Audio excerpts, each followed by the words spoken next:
ಈ ವಿಡಿಯೋದಲ್ಲಿ ಕಳೆದ 2 ತಿಂಗಳಿಂದ ಆದೋನಿ ಮಾರ್ಕೆಟ್ ಯಾರ್ಡ್ನಲ್ಲಿ ಹತ್ತಿ ಬೆಲೆಗೆ ಹೇಗೆ ಇದೆ ಎಂದು ತಿಳಿದುಕೊಳ್ಳೋಣ. ಮೊದಲನೇದಾಗಿ ಜೂನ್ ತಿಂಗಳಲ್ಲಿ ಹತ್ತಿ ಬೆಲೆಯನ್ನು ನೋಡಿದರೆ ಅದು ಸುಮಾರು 7,500 ರಿಂದ 7,700 ಇತ್ತು. ಈ ಬೆಲೆ ಮೊದಲ 20 ದಿನವರೆಗೆ ಇತ್ತು.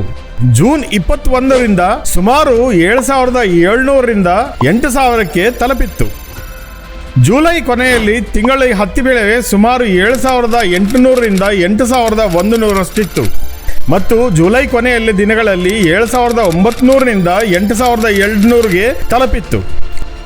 ಆದಾಗ್ಯೂ ಕಳೆದ ವರ್ಷಕ್ಕೆ ಹೋಲಿಸಿದರೆ ಇದು ರೈತರಿಗೆ ಉತ್ತಮ ಬೆಲೆ ಎಂದು ಹೇಳಬಹುದು. ಅಲ್ಲದೆ ಕಳೆದ ವರ್ಷಕ್ಕೆ ಹೋಲಿಸಿದರೆ ಈ ವರ್ಷದ ಹತ್ತಿ ಕೃಷಿ ಪ್ರದೇಶ ಗಮನಾರ್ಹವಾಗಿ ಹೆಚ್ಚಾಗಿದೆ. ಮುಂದಿನ ದಿನಗಳಲ್ಲಿ ಹತ್ತಿ ಬೆಲೆ ಏನಾಗುತ್ತದೆ ಎಂದು ತಿಳಿದುಕೊಳ್ಳೋಣ.